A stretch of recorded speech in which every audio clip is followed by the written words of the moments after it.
Hey guys, what's up and welcome to a new Tesla update video. So today, as usual, let's go over the market. Let's go over Tesla. Let's talk about what has happened so far. A bit of a pop towards the end of the day. We'll discuss that as well. But as usual, if you enjoyed, don't forget to hit that like button. This is not financial advice. Make your own decisions, do your own research. And again, I do have my membership course now live. We are actually 65 members strong now. So if you want to join, simply click the join button at the top near my channel name or in the first link in the description. And essentially what you get for only $2.99 a month is going to be real-time updates like this as it happens throughout the day. And you'll get a lot of, hopefully useful information from myself pretty much as I see it happen during the market hours themselves. So real-time updates like that. And people have been enjoying it so far and have been finding, some nice success from it. But again, your choice, the link is there. Regardless, moving into a Tesla closing in just about 3 seconds or so, looking like it'll be closing at just over $172, which will be up just over 2%, which compared to the market after that pop very recently, you can see here right towards the end of the day almost, right? We had a big pop. Definitely gave Tesla a nice little outperformance for the day compared to the market. Now, you might be wondering what made this pop happen, right? Well, if this decides to load, it was essentially Elon posting this here right now. Excuse me. Pretty much saying that he's found excited to announce that, I've hired a new CEO for X/Twitter. She will be starting in about 6 weeks. My role will transition to being exec chair and chief technology officer, overseeing product software and PsyOps, right? So that's obviously the pretty decent news, right? Because a lot of Tesla investors want Elon to essentially put less focus on Twitter and more focus back towards, things like Tesla, right? Which of course makes sense. I personally don't really mind. I personally think overall, at the end of the day, it'll all net to a positive for Tesla and all these companies combined. So I personally don't really mind too much. If anything, it gives me more buying opportunities. But regardless, nice little pop for Tesla. So let's talk about what it actually means moving forward. So in my course, remember today, I discussed how, Tesla must hold this level right here when it was pretty much trading near the opening of the day, 166.6 slash, the level it was at here, which was like 167, I think, roughly, in order to not have the bearish thesis come out and start playing. And, in order to get a higher move, we need to break 170, right? And that's essentially what happened. So you can see throughout the day, we were essentially coming up to around 170 several times over here, constantly getting rejected, but then we finally pushed through it. You can see right here, as I put the mouse right here, you can see as we broke through on this candle right here, I want to zoom in a little bit, right? This candle right here, as we broke above 170 and into the 170 category, you can see it came back down. This time, instead of having these wicks at the top, constantly getting rejected, it actually had a support now, right? And constantly getting support every time it tried going back below, which is great to see. And then ultimately, what happened was after that, it ended up also getting an extra pop from Elon's announcement on Twitter. So all in all, not too shabby. So what does this mean though moving forward, right? Can we actually go back to 180? Is that still in play? The answer is quite simply yes. 180 to me is still very much in play. However, there is, of course, as we talked about before, a very important level that needs to be broken in order for 180 to truly be unlocked. And that's going to be a very nice, simple level of 174, which is, of course, all the way up here. For now, we'll actually go ahead and put a line here right around this level right here of 174, give or take somewhere around there. We'll put the line there, right? So we want to definitely be breaking somewhere in this vicinity, right? 173.5 to 174, right? Very, very important level. However, if it does break, and especially if we can close, let's say, a 1 hour candle above this line right here, which of course in my membership my membership section, I will be posting about it if and when it does happen. But of course, if it does happen, then that's going to be pretty damn good signs for, moving up even higher to about $180. Now, why is this 174 level so important, right? Well, first and foremost, as you can see, we have clearly gotten rejected there a couple times already, and pretty decent rejections as well. Both rejections followed by, pretty respectable move to the downside. Like this move right here was about a 4% move to the downside, and this rejection that was slightly higher, a bit of a bull trap, honestly, initially ended up moving about 4.5% lower, right? So a pretty respectable rejection. So that you definitely want to, not take it for granted. But the reason this level is so important, if let's say we go in the 3 hour to get a little bit of a better idea, is if we go all the way up to the arguable swing high to the arguable swing low, which is all the way down here, you can see this level, which is perfectly coinciding with these rejections at 174, is the 0.382 Fibonacci level. So in order for this to get broken and move up to about the 0.5 level, which is essentially $180, you want this level to, of course, be obviously broken, right? And on top of that, if we don't break this level, I want to make it very clear because there's still an absolutely real possibility that we don't break this level, that we come up maybe tomorrow one more time,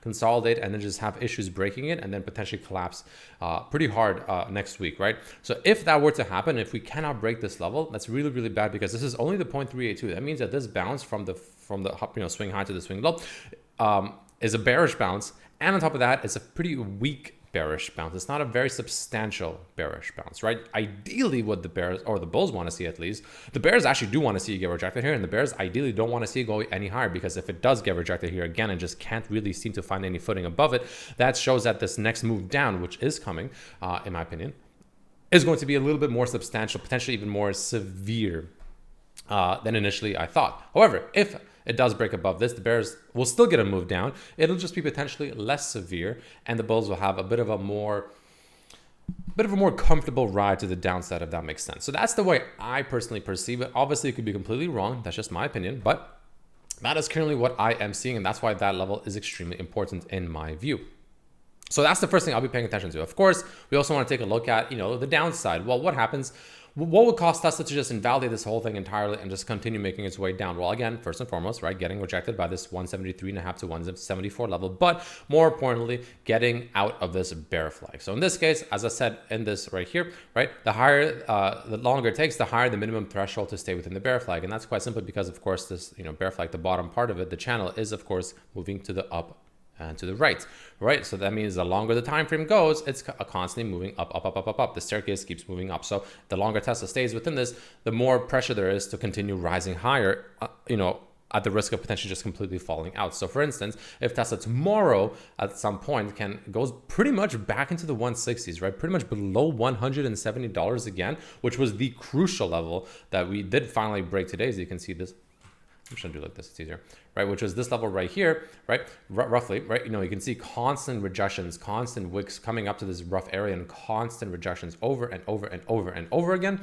We don't want to lose this level as bulls, right? As a bull, you absolutely want 170 to hold. And as long as it does, and especially if 174 holds, we'll go higher. However, if 174 rejects and we also lose 170, not only is that going to be just bad because it is a support level, but it will be falling out of this bear flag, which won't be ideal. On top of that, there is something else important to pay attention to for bulls and bears alike. And that's going to be quite simply, we already have a double top, potentially setting up a triple top. If we set up a triple top, that makes this bearish pattern a little bit more, influential, I guess, if that makes sense. A little more just like power towards it, right? It becomes more of a stronger pattern, right? Something that's really, really paying attention to, right? So that's going to be extremely important. So tomorrow or Monday, I think we'll resolve the situation. What breaks first? Do we break this level up here first, or do we finally collapse out of this bear flag somewhere around here first, right? That's going to be the most important question moving into the next day or two or even 3 of trading. So I'll be paying attention to that exceptionally closely. I personally think that there is still a decent chance moving higher. So for instance, we could take a look at the RSI. The RSI is not looking the best, but it's not looking the worst either. It definitely looks like it's setting up a bit of a bearish divergence, but nothing absolutely completely crazy just yet, in my opinion. As we move on to the slightly longer time frames, you can see here also not looking the best in the entire world because it is closing candles higher than these levels here, essentially, or pretty much at the level, though it's obviously a lower RSI. So that's a bit of a bearish divergence, but again, nothing too concerning just yet. So I wouldn't be, too worried about it just yet. However, taking a look in the 4-hour chart, you can see it is essentially more or less at the same level as it is here, right? Arguably slightly lower, and this is arguably slightly lower as well compared to this point right here. So again, nothing too concerning just yet, but it is something to pay attention to. So we'll see, of course, what happens tomorrow. But again, as of right now, it's still somewhat in limbo land. It's still trying to find its footing. We're still consolidating. Kind of remember how we were consolidating like this, and we were just kind of zigzagging like this in this area right here, just going sideways, and then we finally broke above this level right here, right? Because it's kind of like that, right? You know what I mean? We're doing essentially the same thing here right now, right? We came up to this next level, and now we're essentially consolidating. Now we're just getting rejected and supported by the same levels over and over and over, right? These levels right here and these levels all the way down here. Just, that little congestion zone, exactly what happened over here. So that's what you want to be looking for, right? And you want to wait for it to really pick a direction, because right now all it's doing is eating away a premium in options. But once it picks a direction, whichever way that might be, that's where it'll be important. I personally think that there's a pretty still, very real possibility of moving to the upside. I still think 180 is absolutely, definitely don't want to count it out just yet. So, but again, this is one of those things where I don't know for sure which way it'll go. And this is one of those situations where you just need to pay attention to the levels, watch for the breaks, watch for those movements, because they are extremely telling and extremely important, and what determines the next overall direction that we'll be moving. But that's essentially what I'm seeing, guys. TSLQ pretty much looking the exact same, just obviously the opposite of Tesla. So not much more to add here at the very moment. SPY still going sideways, really kind of, I don't know, man. SPY has just been very, very strange. It's just been extreme consolidation here so far for the most part. And then QQQ still looks arguably short-term bullish, but you know, I would definitely take caution all the way up here. Personally, just my opinion, of course. But that's essentially what I'm seeing, guys. Let me know what you think down below. Thank you all so much for watching. The final thing we'll go over extremely quickly, actually, before I do forget, is going to be these bad boys right here. We are actually closing above the 21 EMO, which is a great sign. We're still above the white line of the Bollinger Band, and we're obviously above the 10-day moving average. And I believe we also crossed the, what is it, 100-day moving average today as well. So not too shabby, guys, not too shabby. I'm still personally liking 180 in play. I'm still enjoying it, or not enjoying it, but I'm still enjoying the prospect of touching 180. And yeah, otherwise I am kind of chilling for now. And I'm, you know, I have some sold puts. I have a couple pretty much at this level right here, and I also have a few for tomorrow, and I also have a few more for next week sitting at, this is the ones I've had for a long time. That's, I sold them way back here still.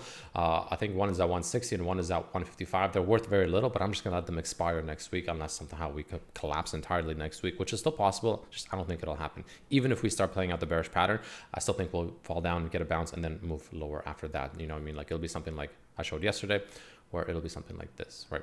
I don't think that'll happen too quickly. So anyway, that's kind of just me thinking out loud. But nonetheless, thank you all so much for watching, and I'll see you guys tomorrow. Peace.